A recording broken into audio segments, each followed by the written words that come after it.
हाय लोगो नोंथांमोन आं नोंथांमोन बयखौबो आंनि गियान ब्लग्स इउटुब चेनेलनिफ्राय बरायनाय थाबाय। नै दिनै आं मोनसे भिडिअ लाना फैबावदों। बेनो जाहैबाय बिथां नबजित नार्जारी, जाय DID लिटिल मास्टार सिजन 5 2022 मायथाइनि बादायलायनायाव उइनार जानो हादों।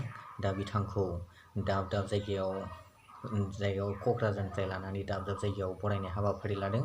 बे बरायनाय हाबाफारिनि माखासे भिडिअखौ आं नोंथांमोन बयनिबो गेजेराव आङो लाना फैलायबाय। दा बिदिब्ला नोंथांमोनहा स्किप खालामाजासे जाहाथे भिडिअखौ जोबजासिम नायो। दा बिनि थाखायनो आं खावलायनाय थाबाय। आरोबाव भिडिअखौ मोजां मोनोब्ला नोंथांमोना लाइक, कमेन्ट, शेयार खालाम। आरो नोंथांमोना जुदि आंनि गियान ब्लग्स इउटुब चेनेलाव गोदानब्ला जाहाथे साबस्क्राइब खालामनानै बेल आइकनाव अलाव थुना होयो। बेनिखायनो आं नोंथांमोन बयखौबो खावलायनाय थाबाय। दा बिदिब्ला भिडिअखौ स्टार्ट खालामसै, नायलांदो नोंथांमोन। नबजित नार्जारी बिथाङा जे DID लिटिल सेम सिजन 5 2022 मायथाइयाव उइनार जानो हाबाय। बयनिख्रुइ बांसिन भट लानानै देरहासार जानो हाबाय। बे खौरांखौ दिनै हादरनाङै बयबो मिथिसारजोब्बाय। दिनै जुन दाननि 28 अक्ट'। दा बिथां नबजित नार्जारीया मैयानो बरझार एयारपर्टआव सफैदों। दा बिनिफ्राय डाइरेक्ट क'क्राझाराव लाना फैदों। दा दिनै क'क्राझार नोगोराव मिरु आबसुनि बानजायनायाव मोनसे जोबोद गेदेर गाजा गोमजा बरायनाय हाबाफारि लानाय जादों। आरो बे बरायनाय हाबाफारियावनो मिरु आबसुनिफ्राय बिथांनो 1,01,000 रां बान्थाबो होनाय जायो। आरो बेजों लोगोसेनो दानि बिटिआरनि CM प्रमद बर' बिथाङा गाव फैनो हायाखैब्लाबो रन्जित बसुमतारी बिथां EMनि गेजेरजों जों मोनसे फोसावनो बिथोन हरो। बे बिथोनानो जाहैबाय देग्लायनि 2022 मायथाइनि जोलाव नीलेश्वर ब्रह्म देरहासार बान्थाखौ बिथां नबजित नार्जारीनि मुङै फोसावनाय जायो। आरो बे बान्थायाव दङ गासै नोगोद 3 लाख रांजों लोगोसे गांसे फोरमान बिलाइ।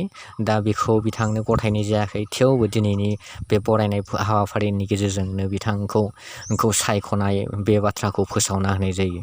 आरो बेजों लोगोसे दिनैनि सानसेनि गेजेरावनो दाब दाब जायगायाव बिथांखौ बरायनाय हाबाफारि लानाय जायो। दा फारियै क'क्राझारनिफ्राय लानानै दिनै नैथि खेब आरोबाव चिरां जिल्लानि काजलगाव मिरु आबसुनि लांगोनायाव मोनसे बरायनाय फोरबो लानाय जायो।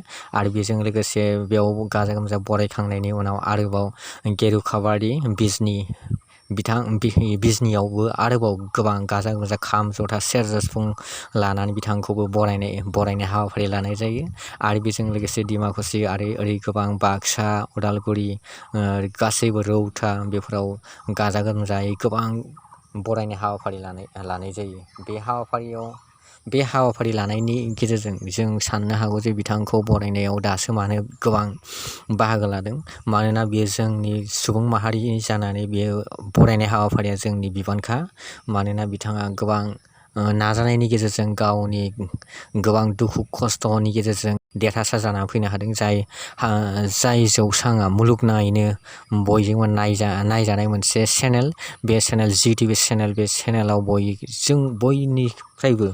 बयनिफ्रायबो बांसिन साबसिन मोसागिरि हिसाबै बांसिन भट मोननानै बिथाङा देरहासार जानो हाबाय। बे गिदिर स्टेजाव बिथाङा देरहासार जानो हाबाय, बियो गावनि नामजों लाखिनायजों लोगोसे गासै बर' माहारि आरो गासै आसाम हादरसानि मुंखौ बियो गोजों खालामनानै लाखिनो हादों। बिनि थाखायनो जों साफ्रोमनोबो बिबान दङ बिथांखौ बरायनायनि, बिथांखौ मान होनायनि।